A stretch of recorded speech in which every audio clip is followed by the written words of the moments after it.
부산 일본 총영사관 앞에 강제징용 노동자상을 세우는 것을 두고 정부 지자체와 시민단체가 첨예하게 대립하고 있습니다. 네, 외교공간 앞에 시민단체가 동상을 세우는 걸 두고 갈등 양상을 보인 건 이번이 처음이 아닙니다.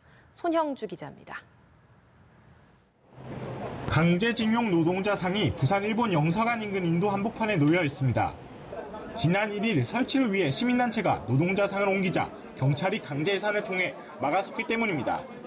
갈등은 이번이 처음이 아닙니다. 2011년 12월 정대협은 일천의 수요 집회에서 일본 대사관 앞 일장기가 보이는 장소에 평화의 소녀상을 설치했습니다. 당시 소녀상 설치가 예고되자 일본 정부는 강하게 반발했습니다. 이후 대사관 앞 소녀상이 한일 위안부 문제의 상징물로 자리 잡자 일본 정부는 압박 강도를 높입니다.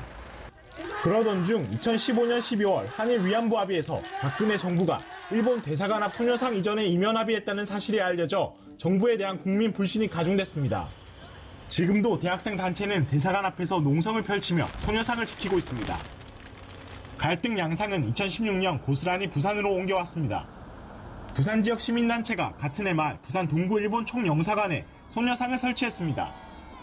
관할 지자체인 동구가 불법 적치물로 간주해 기습 철거를 강행했습니다. 당시에도 한일 외교 문제가 이면에 깔려 있었습니다. 이제는 갈등이 강제징용 노동자상으로 이어지고 있습니다. 외교부는 일본 외교공간 앞 동상이 설치되면 외교 관례에 어긋난다며 반대 견해를 분명히 밝혔지만 시민단체는 외교적 관례보다 공식 사죄가 우선이라며 뜻을 굽히지 않고 있습니다. 소녀상 지금 또 한 게 있습니다. 어린이 대공원에 거기 세워놓으면 뭐합니까? 역사도 모르고 아무도 모르는데 이 자리에 세울 겁니다. 지역 원로와 역사학자들은 상징물을 어디에 세울지를 두고 다투기보다 강제징용 문제를 해결하는 데 초점을 맞춰 지혜를 모아야 한다고 조언합니다. 연합뉴스 손영주입니다.